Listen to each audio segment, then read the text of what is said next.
Hi friends, நம்ம இப்போ ஜூலை மந்தில் உள்ள கரண்ட் அஃபேர்ஸ் பார்க்க போகிறோம்.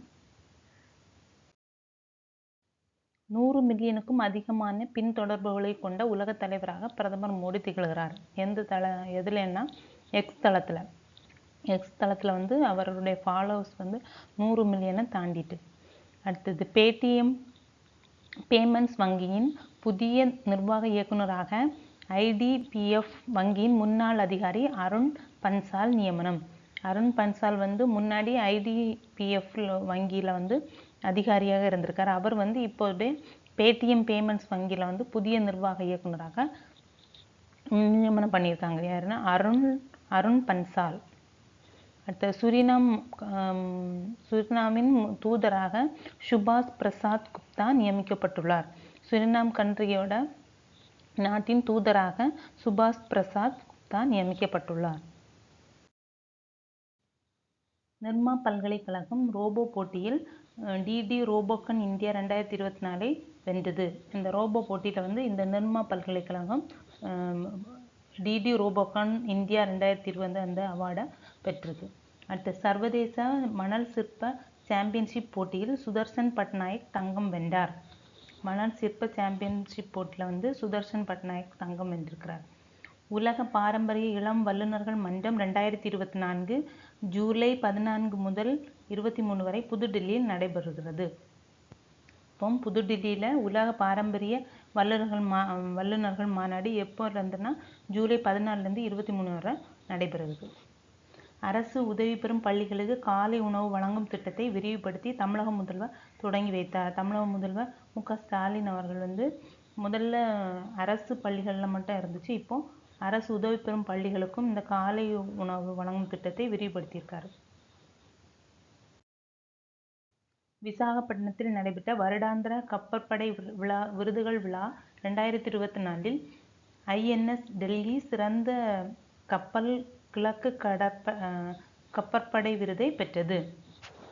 எந்த கப்பல் அப்படின்னா ஐஎன்எஸ் டெல்லி. இந்த கப்பற்படை விருதுகள் விழாவில் இது எங்கே நடைபெற்றதுன்னா விசாகப்பட்டினத்தில். அடுத்தது கோட்டி லிவோரில் புதிய உயர்திறன் கொண்ட மலேரியா தடுப்பூசி அறிமுகப்படுத்தப்பட்டது. அது கோட்டி லிவோரியான்னா அது ஒரு கண்ட்ரி, மேற்கு ஆப்பிரிக்காவில் உள்ள கோட்டி லிவோரி. இந்த நாடு வந்து சீரம் இன்ஸ்டிடியூட் ஆஃப் இந்தியா மற்றும் ஆக்ஸ்போர்ட் பல்கலைக்கழகம் இணைந்து உருவாக்கிய புதிய உயர் செயல்திறன் மலேரியா தடுப்பூசி அதிகாரப்பூர்வமாக வெளியிடப்பட்டது.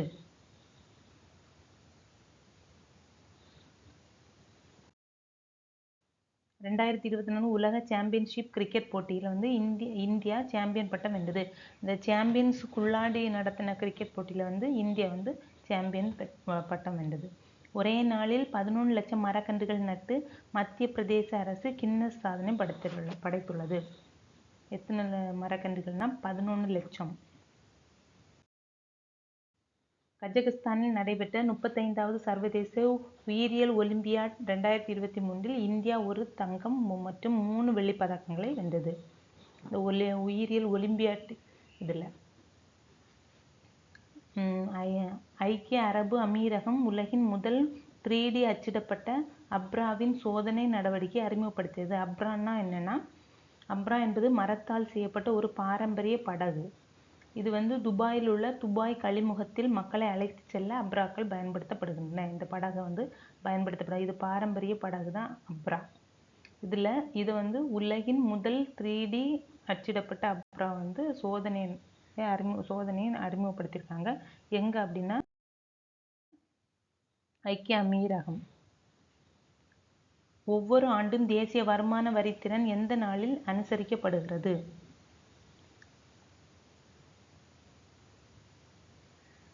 ஜூலை 24. இது 2010 முதல் இது அனுசரிக்கப்படுகிறது. இது தேசிய வளர்ச்சிக்கு சரியான நேரத்தில் வரி செலுத்துவதன் முக்கியத்துவத்தை இந்த நாள் எடுத்துக்காட்டுகிறது. தேசிய வருமான வரி தினம் ஜூலை 24.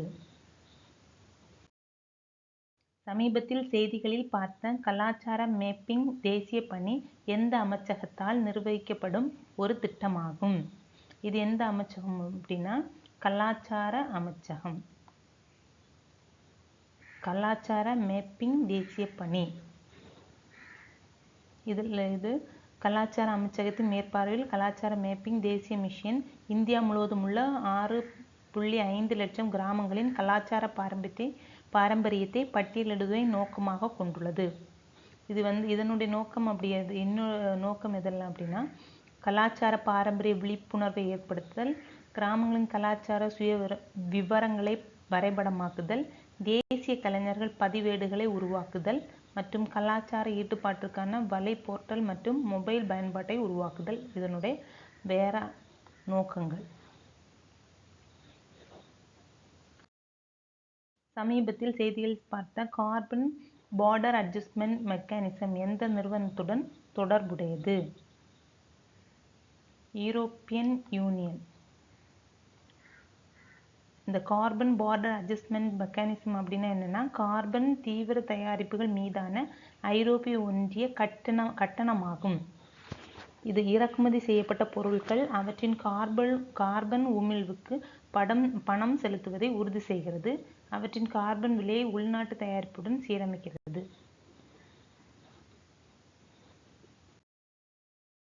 சமீபத்தில் செய்திகளில் குறிப்பிடப்பட்ட டிஜிட்டல் தபால் குறியீட்டு இலக்கத்தின் முதன்மை நோக்கம் என்ன அப்படின்னா, டிஜிபின்.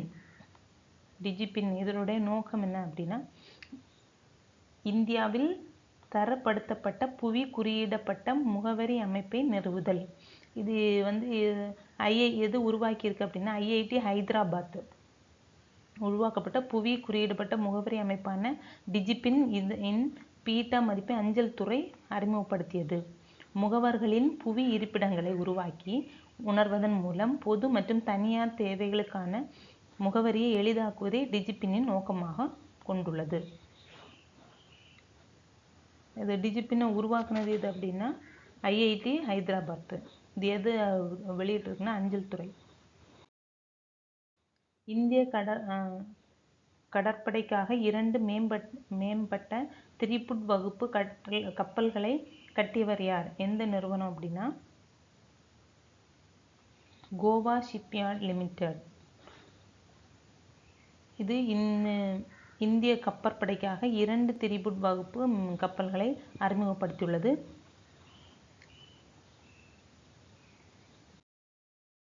பாரிஸ் ஒலிம்பிக் 2024 எப்போ தொடங்குச்சு அப்படின்னா, ஜூலை 26.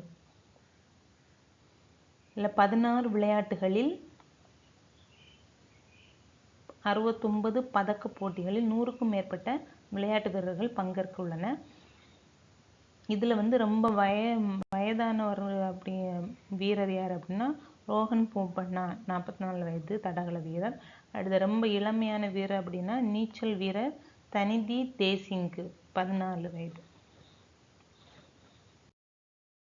இந்தியாவின் 35வது வெளியுறவு செயலாளராக பொறுப்பேற்றவர் யார்? விக்ரம் மிஸ்ரி. புதிய வெளியுறவு செயலாளராக விக்ரம் மிஸ்ரி பொறுப்பேற்றுள்ளார். இவர் எத்தனாவது வெளியுறவு செயலாளர் அப்படின்னா, 35வது. கடலில் விதிவிலக்குக்கான துணிச்சலுக்கான 2024 சர்வதேச கடற்சார் அமைப்பு விருதை பெற்றவர் யார்? கேப்டன் அவிலாஷ் ராவத். எண்ணெய் டேங்கரை சேர்ந்த கேப்டன் அவிலாஷ் ராவ் மற்றும் அவரது குழுவினருக்கு கடலில் விதிவிலக்குக்கான துணிச்சலுக்கான சர்வதேச கடற்சார் அமைப்பு விருது வழங்கப்பட்டுள்ளது. யாருக்கு? கேப்டன் அவிலாஷ் ராவத். 2025 முதல் ஒலிம்பிக் விளையாட்டு போட்டிகளை எந்த நாடு நடத்தும்? 2021 ஸ்போர்ட்ஸ் ஒலிம்பிக் ஸ்போர்ட்ஸ் எந்த நாடு நடத்தும் அப்படின்னா, சவுதி அரேபியா.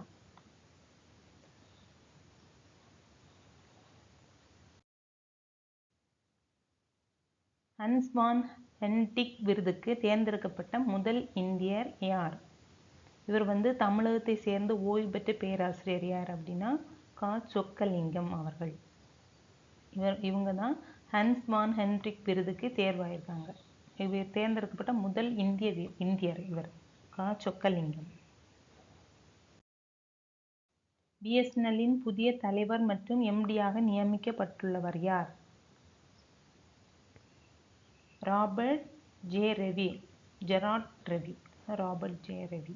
அதாவது மத்திய அரசு புதிய எம்டியாக பிஎஸ்என்எல்லின் புதிய எம்டியாக ராபர்ட் ஜே ரவியை நியமித்துள்ளது. இந்திய கப்பற்படைக்காக கோவா ஷிப்யார்ட் லிமிடெட் அறிமுகப்படுத்திய முதல் மேம்பட்ட போர்க்கப்பலின் பெயர் என்ன? ஏற்கனவே படிச்ச திரிபுட். பாரிஸ் கிரெவேனின் அருங்காட்சியகத்தில் தனக்கு அர்ப்பணிக்கப்பட்ட சிறப்பு நாணயத்தை முதல் வைத்த இந்திய நடிகர் யார்? யாருக்கு அந்த நாணயம் முதலாக கொடுத்துருக்காங்கன்னா ஷாருக் கான்.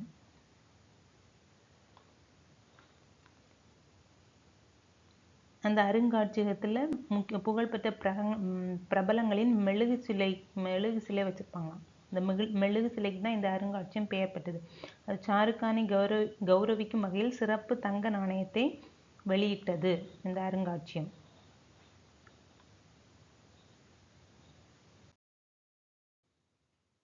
ஐரோப்பிய ஒன்றியத்தின் கோப்பர்நிக்கஸ் காலநிலை மாற்ற சேவையின் கூற்றின்படி குறைந்தது 84 ஆண்டுகளில் பூமி அதன் வெப்பமான நாளை எந்த தேதியில் அனுபவித்தது அப்படின்னா 84 ஆண்டுகளில் பூமி எந்த நாளில் ரொம்ப வெப்பமாக இருந்தது? வெப்பமான நாள் எது அப்படின்னா ஜூலை 21, 2024.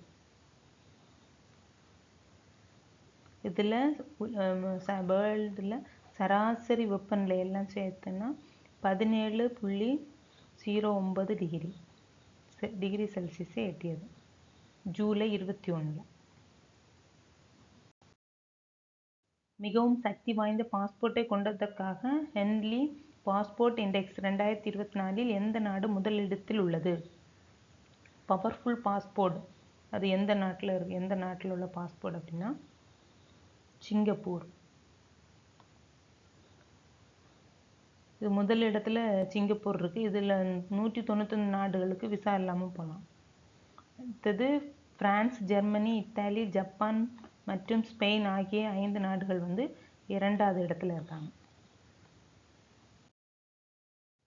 ஹங்கேரிய கிராண்ட் பிரிக்ஸில் தனது முதல் ஃபார்முலா 2 வெற்றியை பெற்றவர் யார்? குஷ்மைனி. ஃபார்முலா 2 ஸ்பிரிட் பந்தயத்தில் இந்தியாவின் குஷ்மைனி தனது முதல் வெற்றியை பெற்றார். 1992 ஐநா நீர் மாநாட்டில் 53வது தரப்பாக சமீபத்தில் இணைந்த நாடு எது? 53வது உறுப்பினராக இணைந்த நாடு எது அப்படின்னா ஐவரி கோஸ்ட். இது 1992 ஐக்கிய நாடுகளின் நீர் மாநாட்டின் 53வது நாடாக மாறியுள்ளது. இது எல்லை கடந்த நீர் நிலை மற்றும் சர்வதேச ஏரிகளின் பாதுகாப்பு அதன் பயன்பாடு குறித்த மாநாடு என்று அழைக்கப்படுகிறது. இது ஐநா நீர் மாநாடு. இது இணைந்த 10வது ஆப்பிரிக்க நாடாகும். இந்த ஐவரி கோஸ்ட் இது கூட இணைந்த 10வது ஆப்பிரிக்க நாடு. ஆசியாவின் முதல் CEPL முன் மருத்துவ நெட்வொர்க் வசதி எங்கே அமைந்துள்ளது?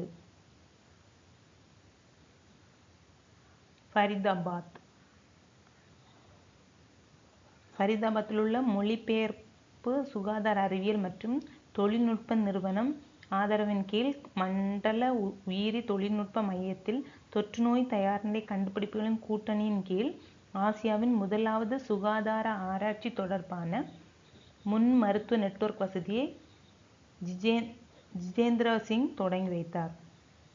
எங்க அப்படின்னா ஃபரிதாபாத்தில் முன் மருத்துவ நெட்வொர்க் வசதி. இதில் உள்ள NMCMனா அது ஃபுல் ஃபார்ம் என்னன்னா national mission on cultural mapping.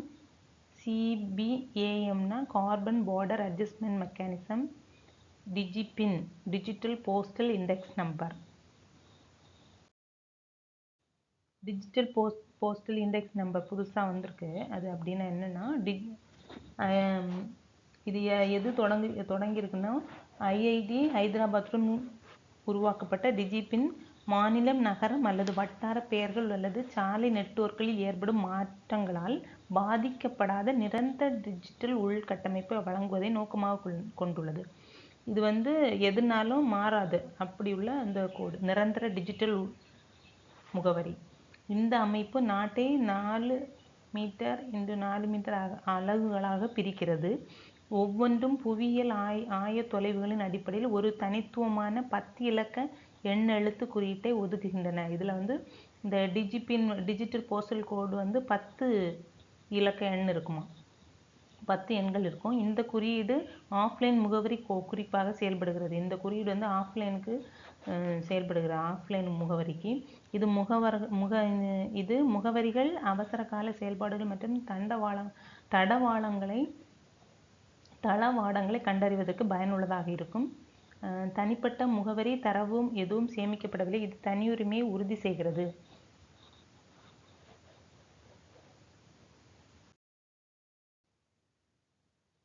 Thanks for வாட்சிங். இந்த வீடியோ உங்களுக்கு பிடிச்சிருந்துச்சுன்னா please like, share and subscribe. Thank you.